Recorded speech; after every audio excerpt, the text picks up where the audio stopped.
첫 번째 시로 넘어가겠습니다. 지금 서울중앙지검 반부패 3부 이승학 부장검사가요.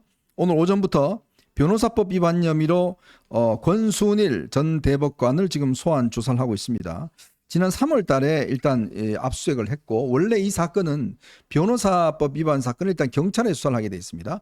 근데 경찰에 수사를 하던 중에 검찰과 협의를 해서 검찰로 넘어와서 지금 수사를 하고 있는데 아마 여러분이 알고 계시는 것 같은 경우는 이 이제 재판 거래 내용일 텐데 일단 이번에 수사받는 것은 2020년부터 11월부터 2021년 9월까지 대장동 업자인 김만배 씨가 대주인 화천대유 고문으로 재직하면서 변호사 등록 없이 변호사 활동을 한 혐의, 요걸로 이제 연간 1억 5천만 원의 고문료를 받은 거, 요 혐의입니다. 근데 수사 내용은 이게 아니랍니다. 그렇죠. 바로 재판 거래 내용을 즉 사후 뇌물죄를 집중적으로 수사하고 있답니다. 예, 그렇습니다.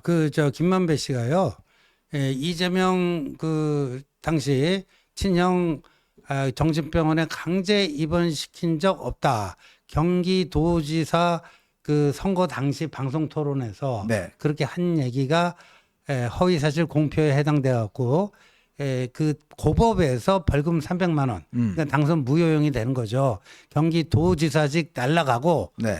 5년 동안 공무단인권 선거 출마할 자격 없어지고 그러니까 차기 대선 못 나가고 경기도지사 선거 국고에서 보조받은 거 다 토해내야 되고 네. 뭐 그렇게 된 거 아닙니까? 그래갖고 이제 상고를 하고 대법원 갔는데 소부에서 하다가 소부에서 의견 일치가 안 돼갖고 이게 전원 합의체로 회부가 됐는데 그렇죠. 그 전원 합의체에서 캐스팅 보트 역할을 하고 분위기를 반전시킨 사람이 바로 권순일 아닙니까? 맞아요. 그때 권순일이 해괴망측한 논리를 만들었는데 가장 쉬운 표현을 하면 적극적 거짓말이 있고 소극적 거짓말이 있다.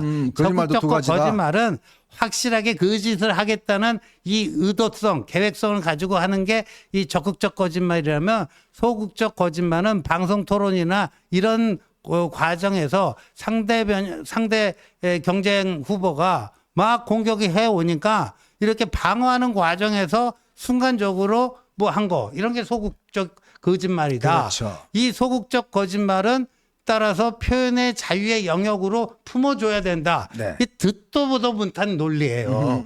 이런 거를 권순일이 신개발을 해가지고 그걸 가지고 다른 대법관들 구호 삼고 뭐 해가지고 이제 극적으로 무죄 취지로 파기환송이 돼갖고 이재명의 정치 생명이 구사일생이 되는 거 아닙니까? 네. 그때 김만배가 권순일 대법관 거기에 7번인가 8번을 8번 갔다 그러죠. 8번. 처음에는 뭐 대법원 500 들고. 뭐 이발하러 갔고 권순일 만난 거는 딱 한 번뿐이 없다. 그 다 생구라였고 그 갈 때마다 뭐 비타 500을 했는데 뭐 대법관이나 되는 사람이 뭐 비타 500 무슨 뭐 음료수 없어갖고 경찰서 가는 것도 그러니까 어디 뭐 경찰서 파출소 가요?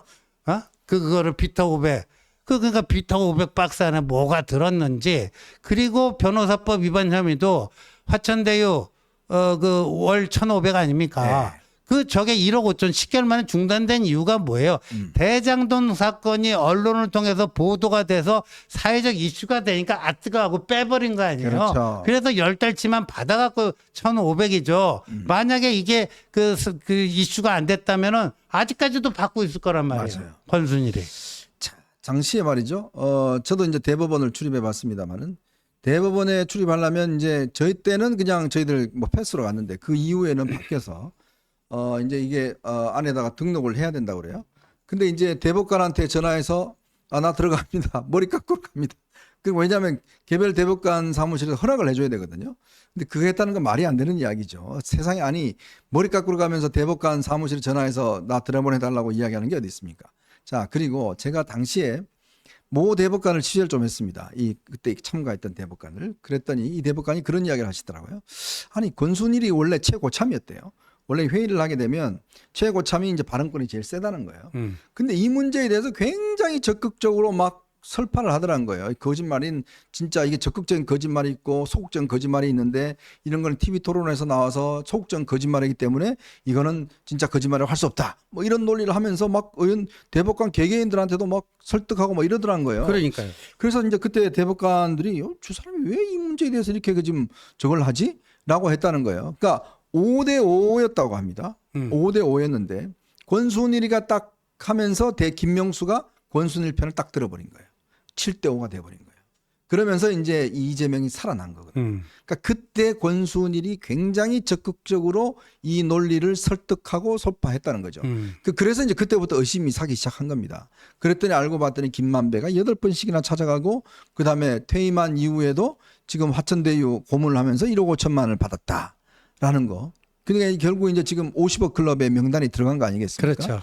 그러니까 이것만 받았겠냐는 거예요. 50억 클럽에 들어가서 결국 50억을 받았을 텐데 이제 이 부분에 대한 수사 결국 이제 이번에 검찰의 수사도 결국 거기에 바로 초점이 있습니다. 이 변호사법 위반이 어떤 것이지만 실제 수사는 아마 이 김만배와의 관계 여기에 집중되지 않겠나 싶어요. 그렇죠. 그래서 이제 일단 이 건은 변호사법 위반으로 하고 압수수색 영장에도 이제 그렇게 기재가 돼 있다는데 나머지 이제 50억 이거는 어느 정도 뭐 이렇게 최선의 단서라든가 근거가 확보가 돼야지 이제 되는 건데 일단 이제 변호사법 위반으로 해놓고 근데 이게 무관한 게 아니잖아요. 네.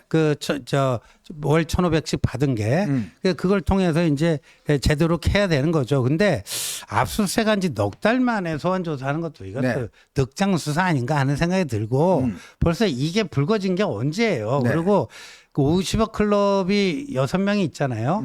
최근에는 그 머니투데이 회장 홍성근 씨도 뭐 이제 소환 조사를 받았다고 하는데 네.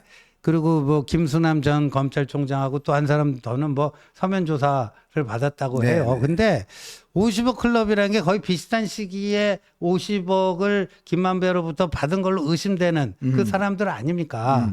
근데 왜 이렇게 그 제일 먼저 일바따로 수사한 게 누구예요?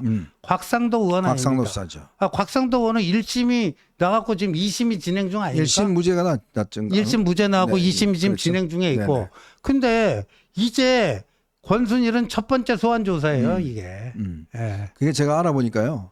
검찰에 수사를 안 하려고 한 게 아니라 영장을 뭔가 압수수색 영장이나 하면 네. 법원에서 계속 기각해요.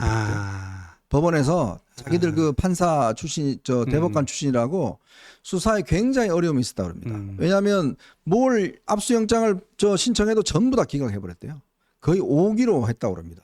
그래서 이 원래 수사는 또 경찰로 넘어가서 경찰에서 하다가 이제 검찰로 다시 넘어온 사건인데 제가 그 수사 쪽 이야기 들어보니까 진짜 이 대법관에 대한 수사는 법원이 팔이 안으로 굽는다고 굉장히 아마 이 반대를 하고 또 방해를 많이 한 모양이에요. 그래서 이제서야 이제 소환 조사가 시작된 것 같은데 자 어쨌건 이번 수사는 결국 이제 이 권순일의 변호사법 위반이 아니라 결국 사후 뇌물과 관련된 수사가 집중이 될 것 같습니다. 이제 그 부분들 어떻게 진행이 될지 앞으로 한번 지켜보도록 하겠습니다.